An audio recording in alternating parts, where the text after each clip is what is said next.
Welcome, everyone, to the Pick Six Podcast, where we discuss the biggest stories in college football. I'm your host, Chris Chang, and as a reminder, please like, comment, and subscribe to the channel if you haven't already. It really helps us get us in the interwebs and get our videos out there to you.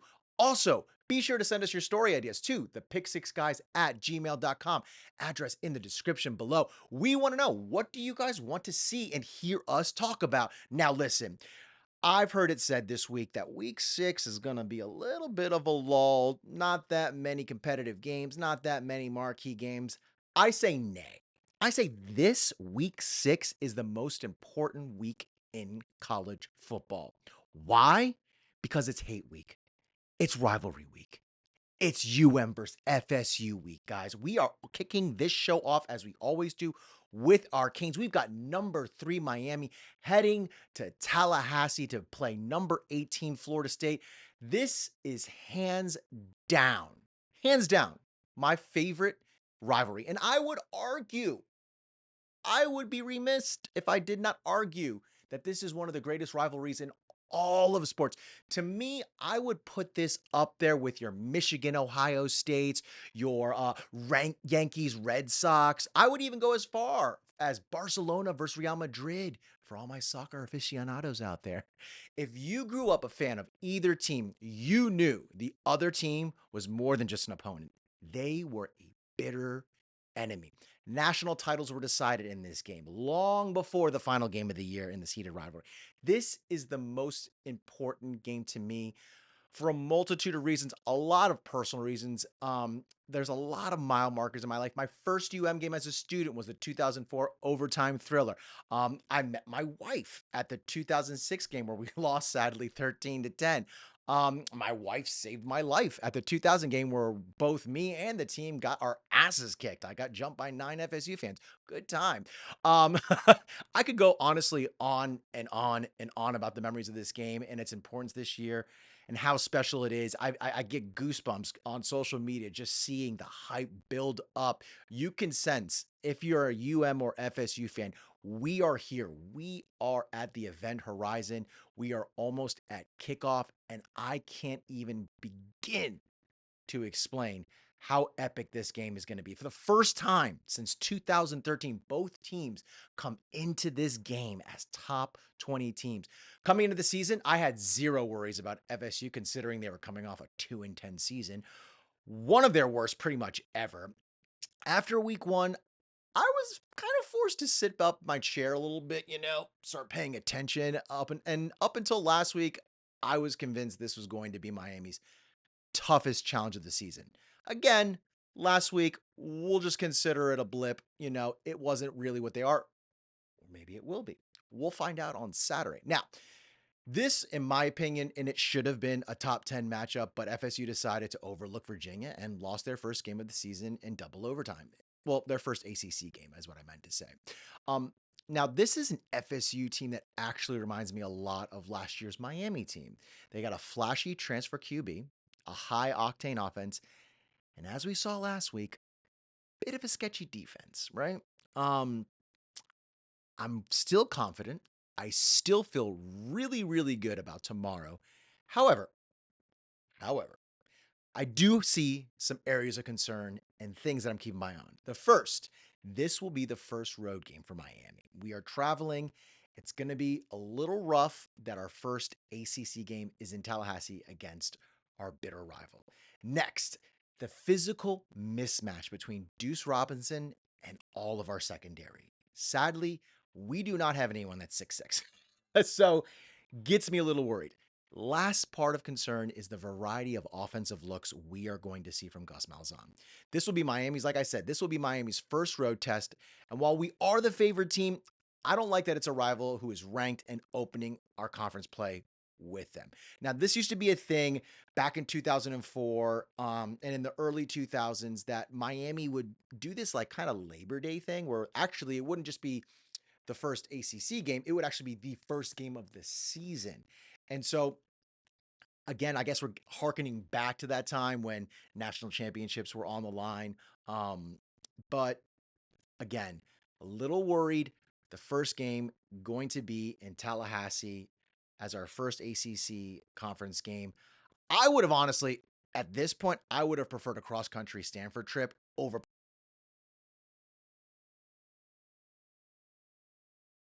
belt. That would feel good. But I also don't mind that we might get our first conference win against a foe. Next, we have to address the elephant, or maybe we'll just call him the giraffe in the room. And that would be 6'6, 223-pound Deuce Robinson. This guy is a beast. He's huge. He's enormous. Yes, he bobbled that last touchdown and didn't catch it for the win. But when you go back and you watch the tape, this guy is making plays. He is absolutely, absolutely the Seminoles' favorite target. The USC transfer leads the Seminoles in receptions and by a lot. You would actually have to combine the next four wide receivers on the roster to match his receptions and his yards. So to say that this is their guy, this is their guy. Watch out for him. You can't miss him, by the way. He's enormous. Not to mention, going up against Virginia's DBs, he looked like a giant, and it won't be much different against ours as our DBs are roughly the same size. Not the same talent, but similar shapes, similar statures. Kind of gives me a little bit of a worry. Lastly, the thing that concerns me about FSU is the variety of looks that offensive coordinator Gus Malzahn draws up. The Seminoles run a very gimmicky offense that consists of wildcats, end arounds, motions, and trick plays. I honestly wouldn't even be surprised if the Gus bus pulled out the annexation of Puerto Rico and we saw some wild things happen.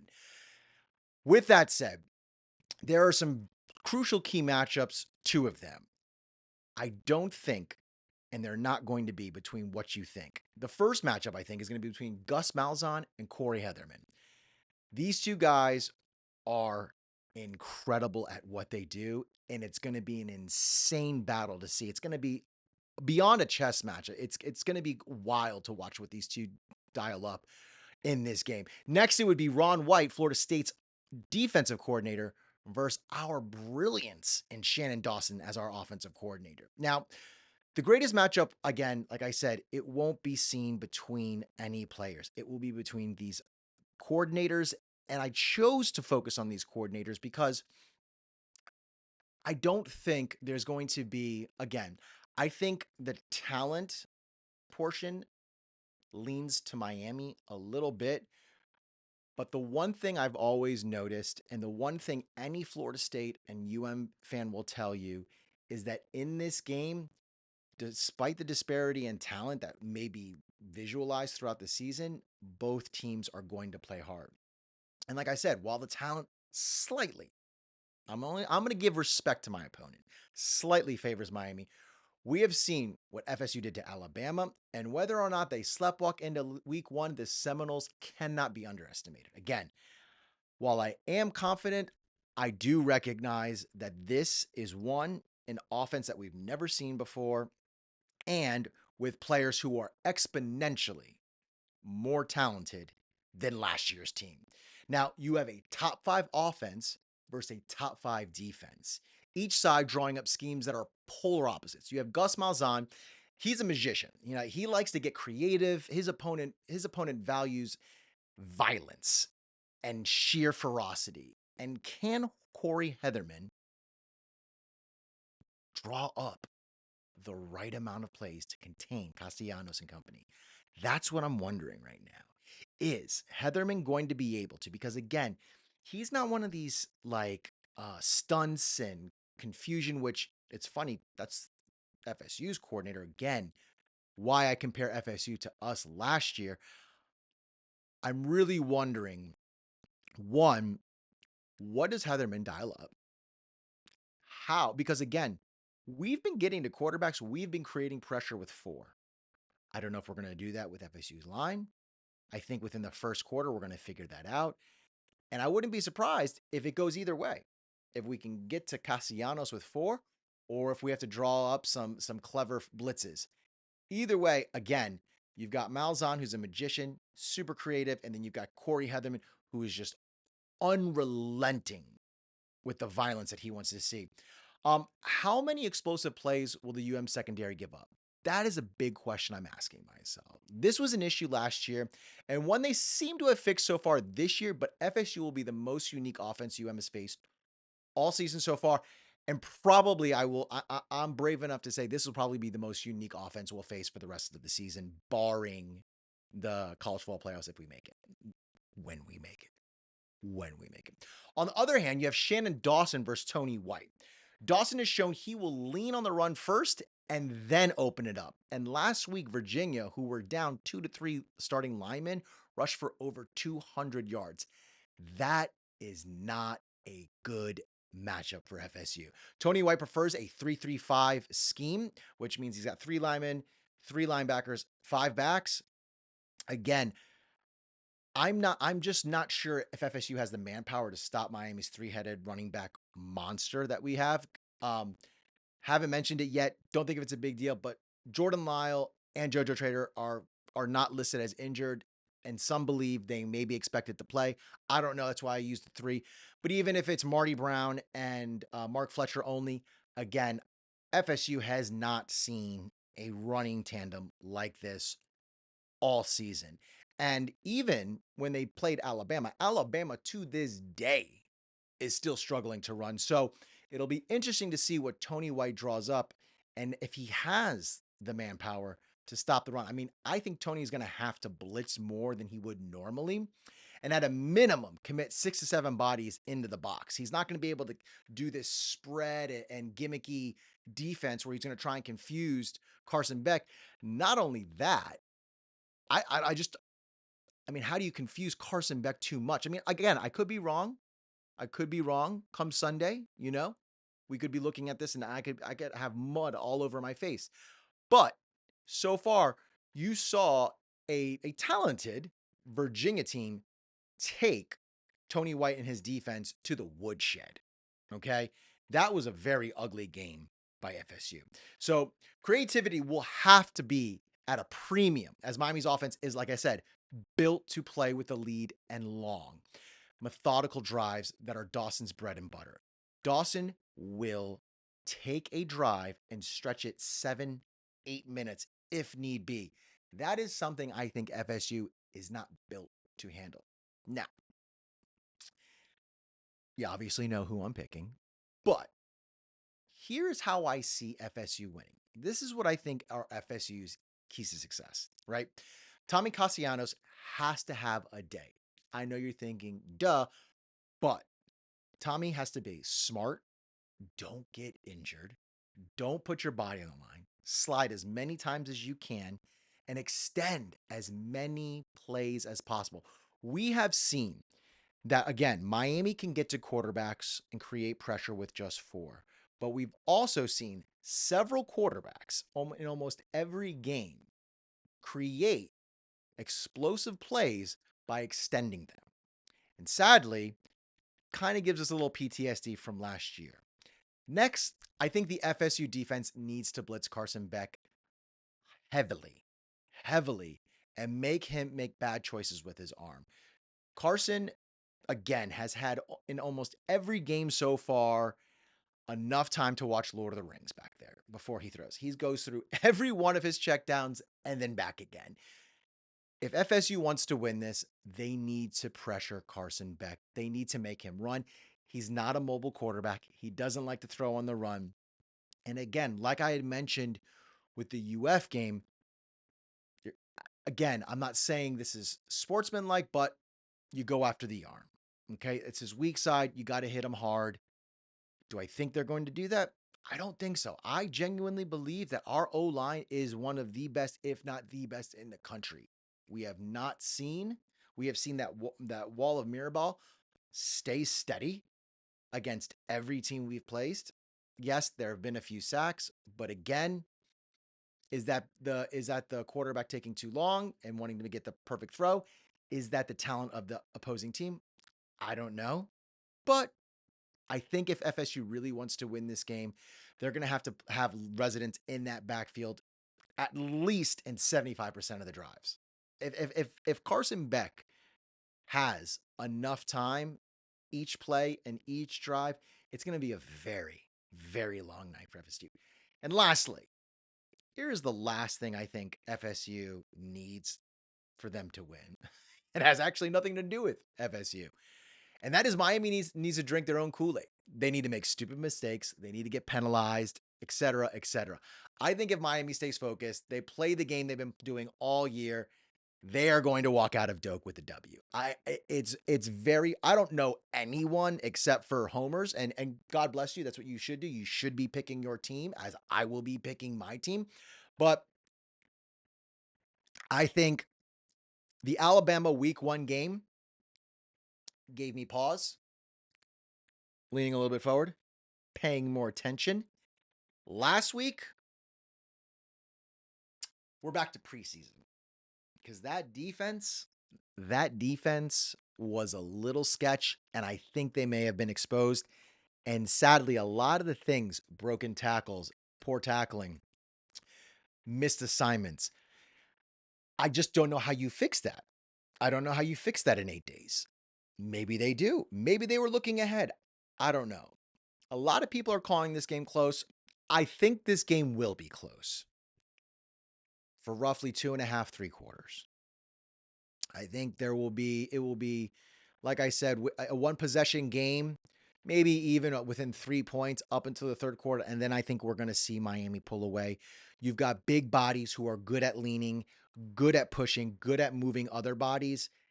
And I see Miami walking away with this with a 31-17 victory. I know you guys are thinking I'm crazy, but I just, I have not seen anything from FSU to say I'm worried. Again, barring an epic collapse, again, our secondary cannot cover Deuce Robinson. Tommy Castellanos is just running everywhere like he's Cam Newton.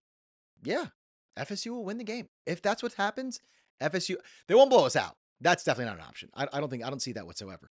But, if Tommy's extending plays and he's able to use his legs to extend drives and get first downs, and then God, I just again, I'm visualizing it, but I my hope is that doesn't happen. And you just see him tossing it up to Deuce Robinson for a 50-50 ball. Again, I don't know. I don't know who's going to cover this guy who's 6'6". I mean, this guy is literally a basketball player playing football. So, barring those things, again, I see a 31-17 victory. Miami coming state champs. And yeah, I think it's gonna be a good game. It's gonna be a good night for UM. That's my hope. We got the Stormtrooper uniforms out. Would have preferred the orange with black cleats, but I'm not the equipment manager. I don't get to pick. Heading over the Florida Gators. Oof, God, we got to talk about them then, because this does implicate and have impact on Miami. So the Florida Gators will continue their gauntlet of death as the Texas Longhorns come to town. Now, preseason, this was billed to be a major SEC showdown of two potential Heisman candidates and two top 25 teams, but only one of them are actually holding up their end of the bargain. And that's even kind of right. But despite Florida's abysmal start to the season, this game means more than you think it would. First, let's look at the team with the most to lose out of this game, Texas, right? Texas desperately needs to win this game for SEC contention, but also optics. Why optics, you say? If Texas loses to Florida, they would not only be down a game in the SEC race, but the optics of losing to a 1-3 team that lost to USF, has a gutted D line and a half broken QB, I'm not even sure how they would even stay in the top 15. And again, when you have an SEC that is wide open and you have, I would say, 6, maybe, teams who could make it in the college football playoffs, you falling to 15, that ain't going to help you. And it ain't going to look good in your resume when you get to the end if there's a tiebreaker with another team. Plus, you have to play, if you're losing to Florida,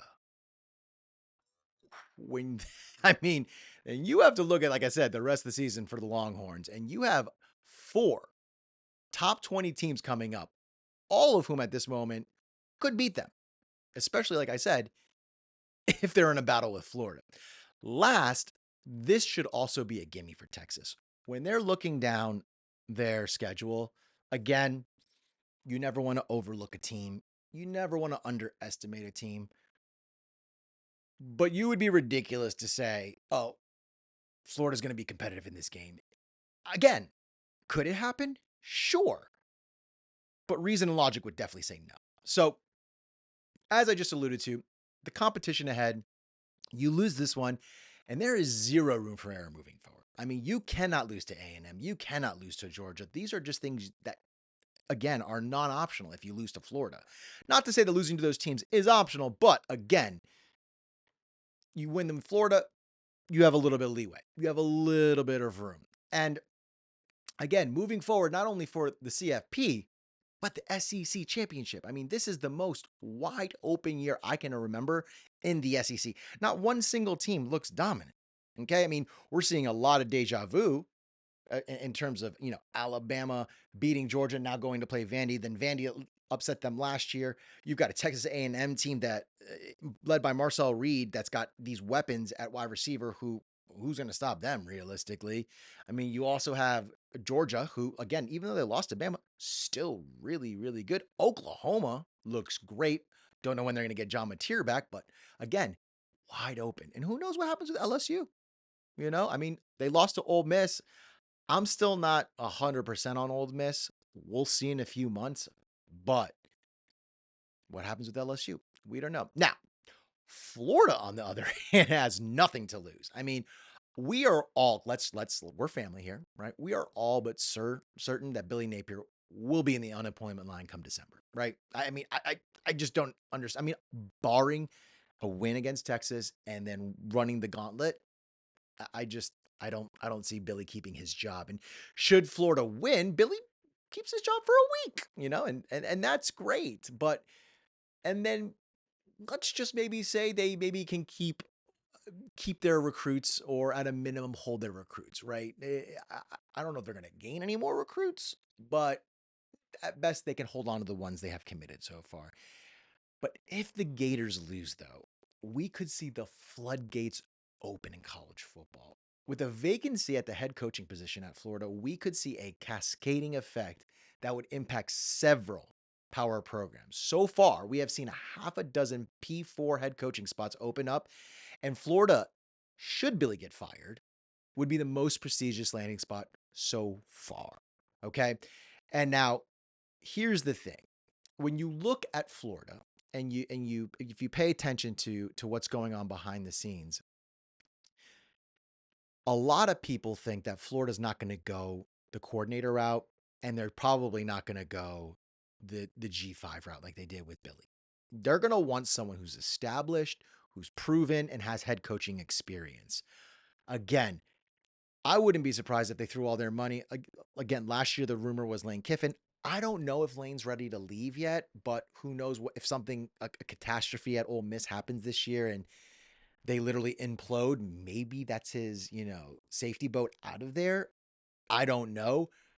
But again, I would look at the Florida job as more prestigious than the Oklahoma State, UCLA, Virginia Tech, any of these jobs that are opening now. Florida's the job. I mean, for recruiting, for money, for facilities, for branding. You've got the Jordan brand. It will be the most prestigious job opening by the end of the season. Arkansas too, but Arkansas, like I said, they have no money compared to Florida. So again, if Florida loses this, again, I'm not going to say, but almost positive it's going to be the final nail in the coffin for Billy. Speaking of recruiting, we got to talk about recruiting, right? With Florida. If Florida loses this, then we're going to see recruits second guessing their commits, maybe even flip if they're kind of on the fence, or maybe even decommit and reopen their recruiting, leaving space for other teams like us to come say, "Hey there, how you doing? Come to the U." Which, by the way, if you haven't seen that clip from last year's game when we beat the brakes off UF in the swamp of us telling Florida recruits, "Don't come here, come to the U," got to go watch it. It's amazing. Florida, to me, at this point, with what they have shown, is basically a dead man walking. I don't see how the administration holds on to Billy, and whether they do or not, I also don't see how they hold on to their recruiting commits. I mean, if my son was a senior and was committed to Florida, I would absolutely tell him to rethink what he's doing. There's just no way. There's no stability. There's been no proven success with Billy. Billy literally has a losing record right now, to the point to where I think I was reading like a post on social media that was saying, like, for Billy to equal his predecessor's record, he would have to win the next 28 games in a row or something like that. Wild. Like, again, I just don't see, and I'm not sure what's going on at Florida in terms of why they gave him the money they did, the guarantees they gave. I don't know what the stipulations are in his contract, but when it comes to recruiting, I don't know how a kid in his right mind goes, yeah, that's where I'm going to go play. It's again, it's a dumpster fire. Now, again, Florida could turn this around. There could be like, I forgot what the kid's name is, who's the backup, but he could come in and he could be the next Tim Tebow. I don't know. I just don't see that happen.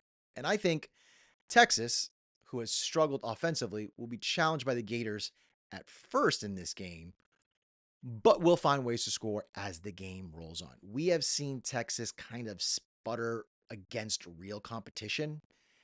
And I think even though this Florida defense has been gutted by injuries, I still think they're going to put up a pretty good fight. On top of that, like I was saying, I think this defense will play for Billy. But when we get to halftime, third quarter, you're going to see that talent disparity quickly pull.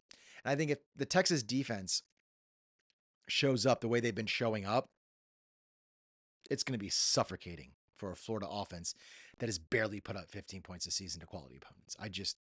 Again, I don't see an out. I want to. I want to believe because it'll make our record look great. I just don't see it. And I see this as Texas. I'm picking Texas 24-7. I think Florida will get at least one touchdown. They have scored in each of the games this year. I think, yeah, Texas. Texas big. Texas big. Moving over, we have a deja vu duel. Revenge is a dish best served cold, and I think that's what Kalen DeBoer and the Crimson Tide plan on cooking up this Saturday. Listen, a lot of deja vu for this game between Alabama and Vanderbilt. Like last year, Bama comes into this game fresh off a major win over Georgia. They're the favorites by 10.5 points, and it's the exact same week 6, as last year. However, unlike last year, the Crimson Tide will be at home in Tuscaloosa and will be facing a confident number 16 team that is undefeated. So it's not like Vanderbilt will be sneaking up on them. Vanderbilt has had some of the most miraculous wins this season already, with an incredible comeback against Virginia Tech, shutting them out in the third quarter and scoring 31 points. And they are hoping to get another one come Saturday. This is a pivotal game for both teams. Bama is undefeated since its opening loss to FSU and looks to avoid a second loss and its first in conference play. Vanderbilt, however, is looking to go 6-0 for the first time since 1928. 1928. Gee, I didn't even know they played football then. And they want to secure that bowl eligibility Saturday. With 6 wins, they can secure a bowl. They can be in a bowl. I'm hoping they get it. Tim Beck, who is the offensive coordinator for Vanderbilt, and this Vanderbilt offense are rolling this year so far, leading the league in points in a game and having a top 5 unit in yards per play, rushing, and third down conversion. Again, this is not some joke, some Cinderella story. These guys are actually playing their tails off and playing well. They are cruising thanks to the Pavia Mafia. Diego Pavia proving he is not just a flash in the pan, throwing for already 1,200 yards so far this year, completing 75% of his passes and leading the team in rushing with nearly 300 yards. This guy is insane. So good. I love Diego Pavia. I love his heart. I love what he stands for. I love his grit. This guy is incredible. And I would love to see him get a dub in Tuscaloosa. But Bama has their own Heisman hopeful in Ty Simpson, who has already 1,100 yards this year, 11 touchdowns, and 0, a donut in the interception column. This guy is, since, like I said, since that FSU, I don't know what they drank, what they sang, what kumbaya they're doing in Alabama. But after FSU, everyone got on the same page. Everyone got understood what the playbook was saying, apparently. And now they are rocking and rolling. Both teams have been successful this season almost solely because of these QBs. That's why I'm highlighting both of them. I think both of these guys are integral to the success of their teams. So, who is able to create the most amount of pressure and force the opposing QB to make a mistake will come out with the W and the win this Saturday. I think Vanderbilt ranks in the top 20 in both pass rushing and pressure rate, and they're number 13 in coverage grade. So, that is really good because Bama also struggles to run the ball and has all season, which is not a great matchup against this Vanderbilt secondary. And they're also struggling to create pressure on the defensive side for opposing QBs. So again, if they're not creating pressure, you're giving Diego Pavia time in the pocket, which, by the way, they can do this thing where it's not like Diego Pavia is just going to take it and do this RPO thing the whole time. He can sit back in the shotgun and sling it. Like, he's very comfortable with that. So it's going to be a very interesting matchup to see these two QBs, how successful they are against their opposing defenses, and then what pressure can the defenses get on these quarterbacks. I also think Alabama needs to focus on third down conversions, which is what killed them last year. So last year, the Alabama defense could not get off the field, and Diego Pavia constantly stretched drives by getting either himself open or finding players downfield.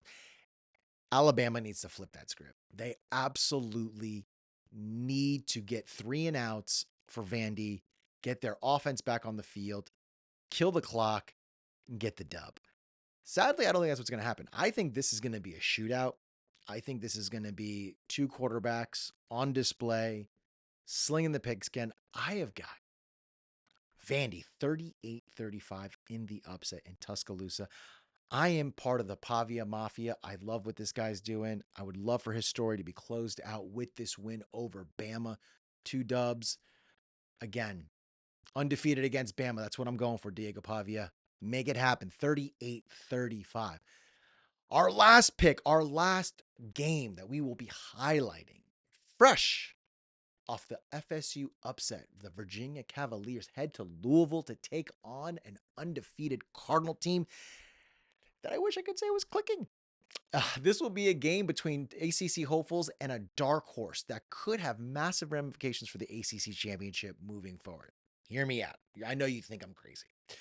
If Virginia wins this game against Louisville, their remaining schedule is very, very manageable. They're in a Georgia Tech situation where Georgia Tech was 2 weeks ago after beating Clemson. This is where Virginia is, right? Listen to the upcoming remaining ACC schedule should they get a W in Louisville. They have UNC, W, Cal, win, Wake Forest, should be a win, Duke, could be contention, don't think so though, and lastly, Virginia Tech.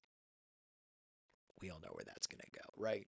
Meaning their path to Charlotte is probably more favorable than anyone besides Georgia Tech. I mean, again, clear Louisville.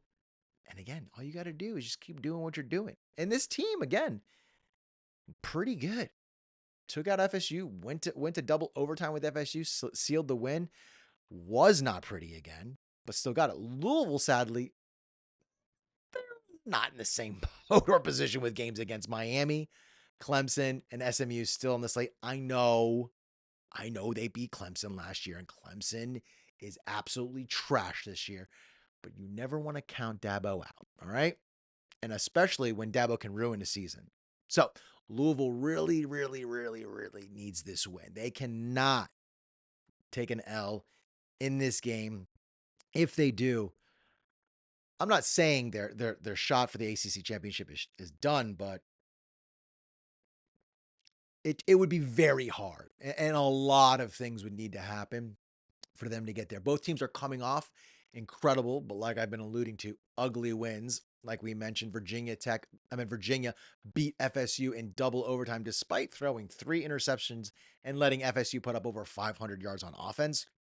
Louisville had a wild shootout with Pitt last week, being down 17 at one point, throwing 1 interception and only rushing for 53 yards. Not in a quarter, not in a half, the entire game. 53 yards. The Cardinals look ugly as hell, but they're undefeated and they're getting it done. So I can't really knock it. You know what I mean?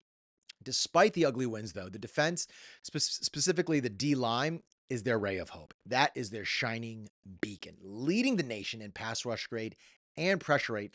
Last week, they forced five turnovers with 3 interceptions and 2 forced fumbles. I mean, they're actually graded at a higher rate than UM's defensive line, which is incredible.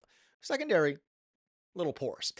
Virginia quarterback Chandler Morris needs to have a cleaner game than he did last week.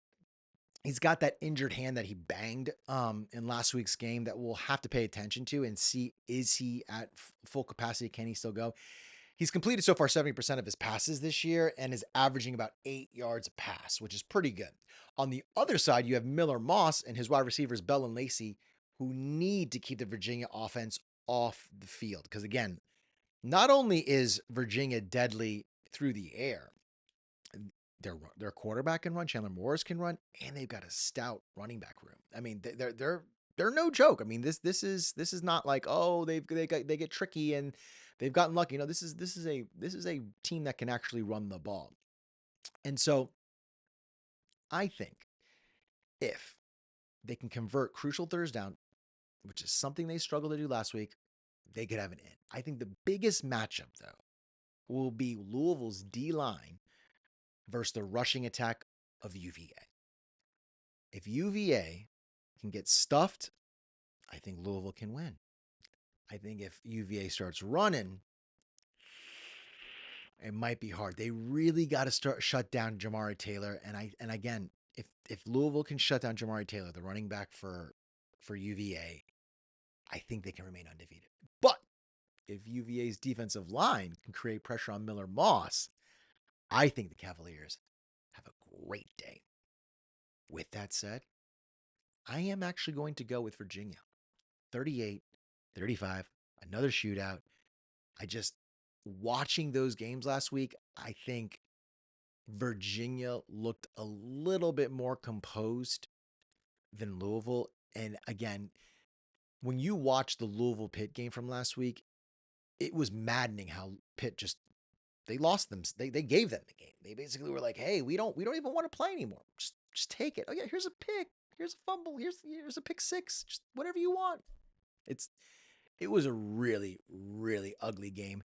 But I'm gonna go with the team that beat the better team. And that is FSU. Virginia beat FSU. Louisville beat Pitt. I don't think Pitt's anywhere in the realm of FSU. So I'm going Virginia. 38-35.